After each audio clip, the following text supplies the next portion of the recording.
photographs there that will be recognisable to almost anyone who's been involved with British Sign Language or BSL courses. Frances Elton.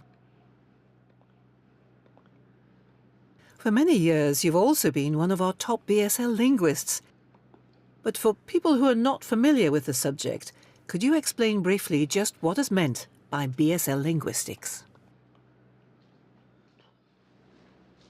Yes, BSL linguistics is like a passport for people to use as a foundation in many other types of courses. It's a really important passport to have. It covers phonology, morphology, syntax, and lots of other linguistic features. Most of the existing material is in complex English, so I turn that into BSL for deaf students. They need to know all that linguistic theory so that when they go out to deaf clubs, for example, they can spot and understand when signs are being used incorrectly.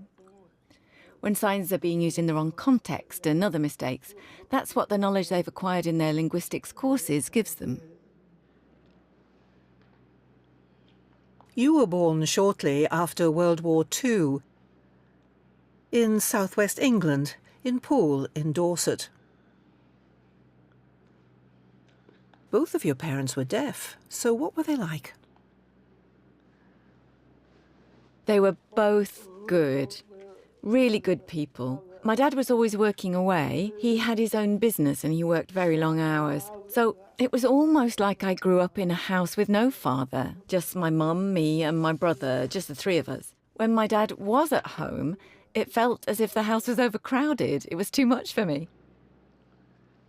So your parents were both deaf.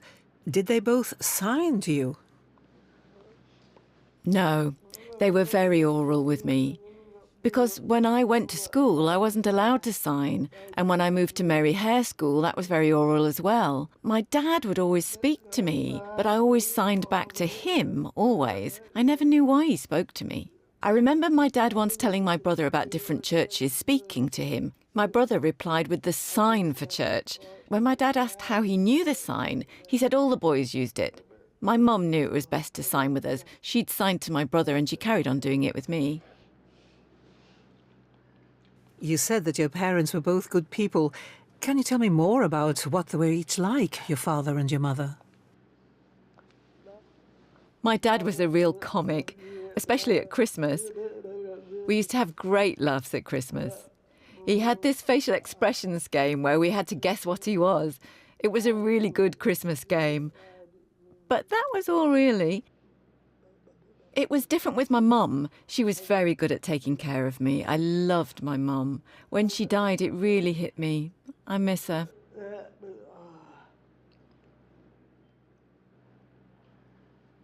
Now, I'd like to ask you about your deaf brother, John. Not long after you were born, he contracted polio and he had to be taken away. Can you tell us about that? Yes. When he was 4, my brother caught polio. He was sent away to hospital for 2 years. He was put in this big metal cylinder called an iron lung.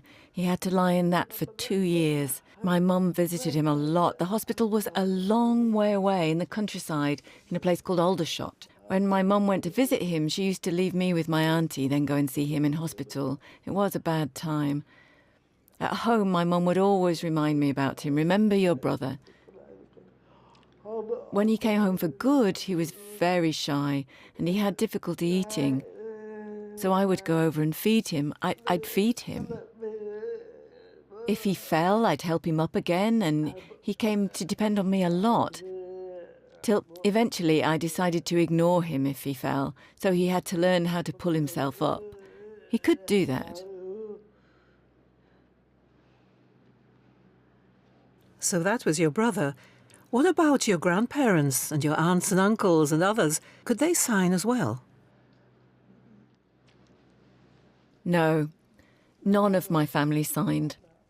My grandmother was a coder herself. I didn't know that at the time. I found out just recently that she was a coder. Her parents were deaf. So my grandmother was hearing. I used to sign to her when I was young. She always understood us, even though she tried to stop us from signing. Don't do that. But that was the attitude in those days. People thought signing was a bad thing. When you were older, you were sent to school. What's your first memory of school when you were a little girl? Yes, my first memory. I was sent to nursery at Exeter School. I was going to go to another school, Donington Lodge, but my mum heard Exeter was building a new nursery school and it was due to open the following November, so she decided to wait for that to open and sent me there. But my mum couldn't take me because she had flu, so my grandmother took me to school. I thought we were only going to visit my brother, and I was confused when my gran went away and left me. I couldn't understand why I had to stay, and I was quite upset to be left there. I remember crying. I got up early next morning, and the nurse heard me walking around using the toilet, brushing my teeth. They didn't want us to get up so early, so she gave me milk and biscuits and put me back to bed. I remember that. I made a best friend, Evander. We went through school together, but when it came time to go to Mary Hare, she didn't get in. She was one of 4 who took the exams and none of them got in. I took my exam a year later with another pupil. We both got in, but the 4 in her year all failed. Maybe it was oversubscribed that year, I don't know. So when you were 12, you went to Mary Hare Grammar School. What's your first memory of that after you arrived? It was an oral school. I hadn't realised signing wasn't allowed. But they let us bring our own bikes to school. They had hockey and they had very good facilities, proper facilities, much better than Exeter. They had terrible facilities. So that's what I liked about Mary Hare, but I never realised how the oral policy would affect me. The teachers would speak into microphones or facing the blackboard. We couldn't see what they were saying. I never understood them. Trying to lip read was hopeless. That's right.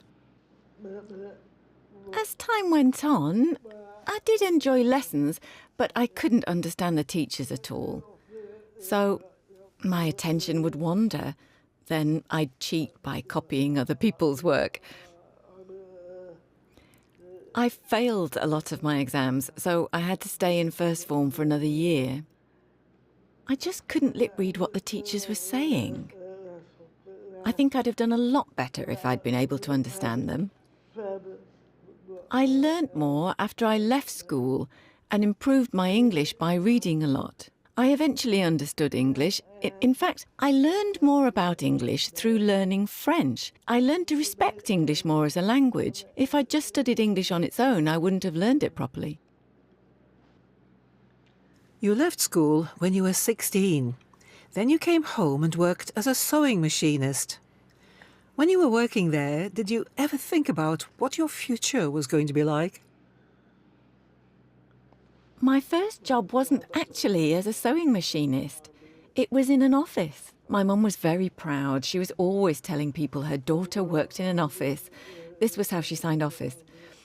Then one time, my mum had the flu, so I sneaked round to where my dad worked, not far from my office, and that was how I came across this sewing machine factory. I was fascinated by all the things they were doing there. I knew I wanted to work there, so I gave the people at my office a week's notice. That week's notice felt like a year to me. I couldn't wait to leave. I'd only worked in that office for 6 months, but it had felt like 6 years. So that week felt like a year. When I told my mum, she blew her top. She didn't want her daughter to work in a factory. She wanted me to work in an office. But I ignored her. I worked as a sewing machinist in that factory for 11.5 years, a long time. But I never really gave any thought to my longer-term future back then. So there you were in Poole. Then in 1972, suddenly your father died at quite a young age. What kind of effect did that have on the family? Yes, it did affect us. He suffered a brain hemorrhage and died. He'd been ill for some time before it, with debilitating sclerosis. And then he had a brain hemorrhage. Funnily enough, he was really nice to us that day. He'd asked if everything was all right with the mortgage, were we up to date with all the other payments. Then he went over to his bosses, who'd asked him to paint something. He collapsed on the floor of their house. They found him and took him to hospital. They didn't tell Mum till next day. Then she told us Dad had been taken to hospital with a brain hemorrhage and died. She was really shocked. She went to the hospital to see his body, and while she was there, someone told her not to worry. She'd make sure we were all right. But she disappeared. She did come over to see us a few times, but her visits tailed off, then stopped. We didn't know why. Perhaps she died herself. You stayed in Poole until you were in your 20s. Then you decided to make a new break in life and you moved to London. Why did you do that? Yes, that was in 1975. I moved to London. I left Poole and moved to London. I had a friend who had a boyfriend in Liverpool, so we used to go up there quite often. I'd been wondering which would be better for me, Liverpool or London, but I thought London would suit my lifestyle better, and I decided to move there. I made some friends and dossed down in different people's houses for a while. Can you explain what you mean by your lifestyle? I mean, I'm lesbian, so London suited me a lot better. The social life and activities were better for a lesbian. Liverpool had nothing for me, really.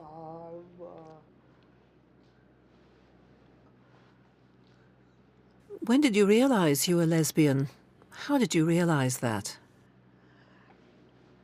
I remember watching a film called The Killing of Sister George. It was quite a controversial film at the time. There were no subtitles, but I could follow what was going on through the acting. I really enjoyed watching it. I was watching it in a friend's house, and she thought it was awful, the goings-on. I had to pretend to agree with her. I said, yes, it was awful, lying through my teeth, of course. But privately, I thought to myself, ooh, that film was really good. So that's how I became aware, but I made out lesbians were a hearing thing, so they wouldn't connect them with me. So you moved to London. Now your partner, June Smith, you'd already met before you moved to London. But it wasn't until sometime later in 1982 that you actually got together. How did that happen? It was a party at a friend's house. She asked me if I liked June. I said yes. She went over and said, Frances likes you. Do you like her? June said she did, and my friend came back and told me. So we worked our way across the room to each other. It was a bit on and off for the first 2 years, but since then it's been perfect. In London, you carried on working much as before. Then when you were in your 30s, you started teaching sign language. How did that come about? It all started with the STTC class, which was a course in London, led by Ruth Roberts, Linda Richards and Melinda Napier. It was fascinating. I learned a lot. It was really exciting. After class, somebody said to me, there's no such thing as BSL. I said there was, but at the time I didn't have the confidence. Then Clark Denmark held a roadshow, so I signed up for that, and he confirmed BSL was a language. I remember discussing sign names. I never had one. Research has shown deaf families don't have sign names. My family always just used reference, pointing and mouthing the name. The sign name I've got now came from Liverpool, from my glasses, so I started to use that, and that's been my sign name ever since.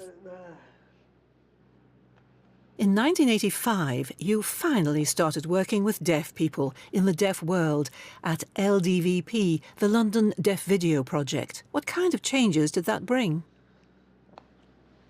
I made videos there. I used to do a lot of research, and I learned how to make videos. We found a very good presenter, Elaine Lavery. She never made any mistakes when we were filming her. She was good. We all used sign language. That was the big difference. Some of us were deaf and others were hearing, but we could all sign. It was a lovely, relaxed environment, easy to communicate with everybody. I didn't really like working in hearing offices or places where nobody could sign. Time always seemed to drag in those places. At LDVP, the time just flew by. It was lovely. Then came a big leap forward in your career when you went to Durham University. You trained to teach BSL to hearing learners, and no sooner had you finished the course than they asked you back to become a trainer yourself, teaching deaf people how to become BSL teachers themselves. Yes, Durham University. I was still at LDVP when they asked me to go on the course as part of my training. Then I was kind of headhunted. They interviewed me and one other candidate. They interviewed the both of us, then I got the job. And they expected me to start the following week. I had to say I couldn't. I had 2 cats and I needed to find accommodation. I couldn't do all that straight away. But I managed to get sorted within a couple of months. I thought I'd only be there for a year. That would be enough. But I ended up staying for nearly 10 years. At that time, I wasn't sure whether I should go there or not. I was using, and we didn't have mini-coms at that time, I had the big Vistel machine, massive thing. And there was one key for yes and another key for no. So after a bit of hesitation, I pressed the yes key. I knew I could always come back if I wasn't happy there. I could always come back. So I worked there and really enjoyed it. It made such a difference that everybody could sign. I was a bit uneasy before I went, but I soon relaxed when I got to Durham and saw everyone signing. You taught in Durham for 9 or 10 years. What achievement during that period gave you the most satisfaction? Well, during that time I worked with at least 300 people, maybe 600. For me, the biggest achievement was seeing people going on and getting good jobs. That was satisfying. Giving out the awards when people passed, I liked that. Because I was a tough teacher, I was very strict. So when people passed, I felt a sense of achievement. At Durham University, your team in the DSRU, the Deaf Studies Research Unit, how did you get on with them? I had pretty good working relationships. There were 2 deaf members of the team who were a bit tricky. It was like walking on a minefield or eggshells or whatever. I always had to tread carefully. If they were in a good mood, that was a relief. If they were in a bad mood, blimey. The others, some of the hearing team, well, if I was talking to someone on the minicom, sometimes a hearing colleague would come up and tell me to stop. But if I told them it was a hearing person I was talking to, they would suddenly back off. It was as if hearing people were important, but not deaf people. While you were at Durham in 1992, you were part of the team that created the BSL English Dictionary, working in partnership with the BDA. How important was this work, do you think? When we were producing the book, the Sign Language Dictionary, we did it in 3 parts. The hearing people were responsible for the final draft. I looked it over to check it was right. The deaf sign providers used to come in early in the morning and do their work. I remember once being interviewed about it, and the hearing interviewer actually asked whether I had said what was voiced over. Of course I'd said that in sign language. My colleague David Bryan was voicing over for me, and he said, "Of course you did."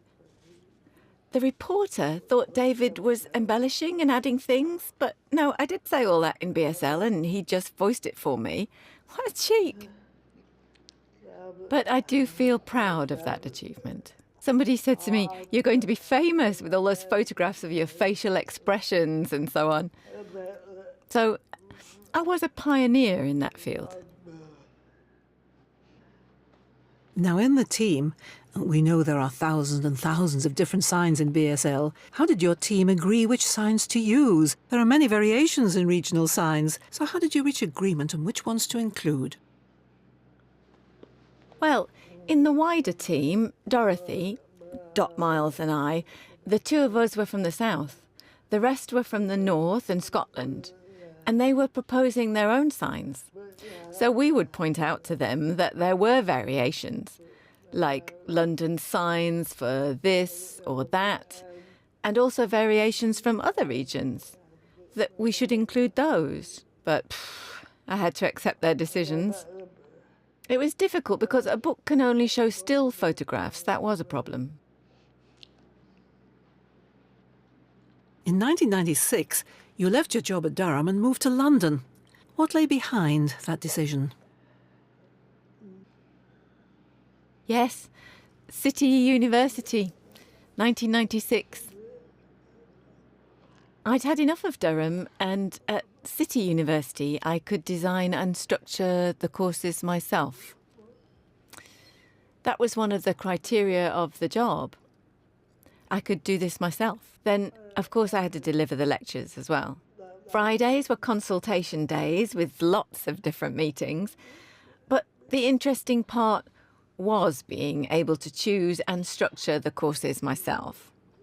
In Durham, it was a fixed 4-week pattern, and I had to stick to that. So I'd had enough.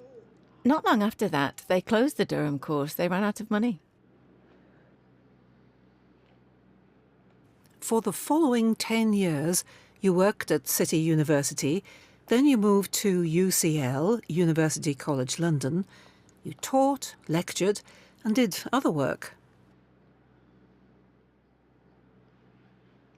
With all your accomplishments, when you were working in universities, did you ever feel, in a mostly hearing environment, that it was difficult or problematic for you as a deaf person? Problems or challenges as a deaf person working in universities? I'd say interpreters. There weren't enough interpreters for that kind of work. That was the main difficulty. Communication.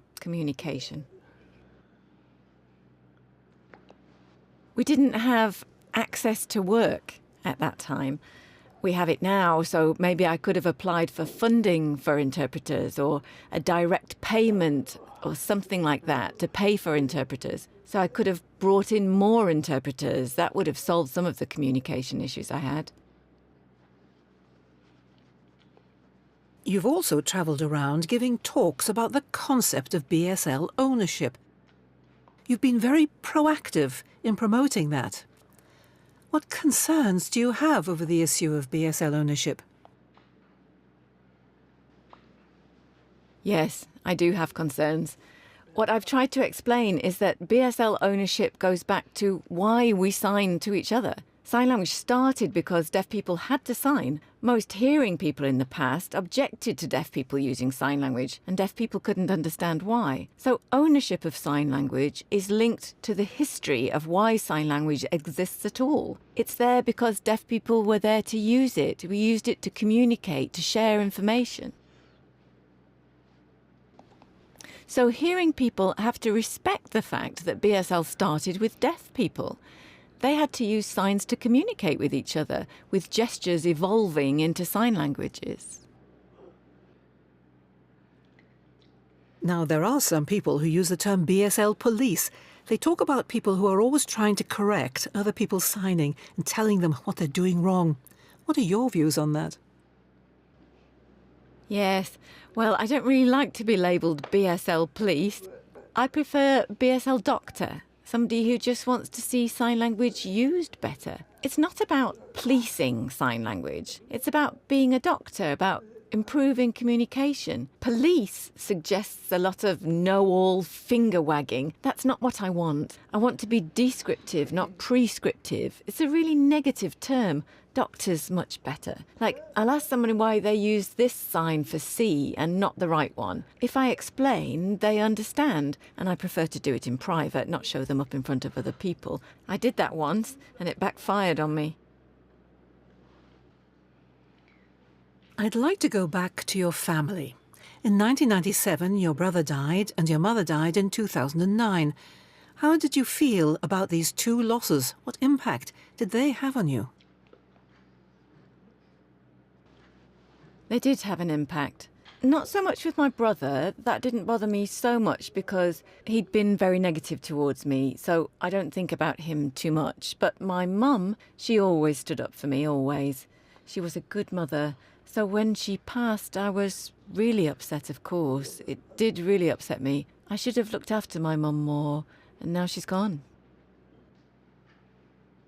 You don't have any children yourself. Do you feel you've missed out in some way? Or do you feel that you do have family in a different way? Yes. Well, when I lost my family, I felt like something of an orphan, and that was pretty grim.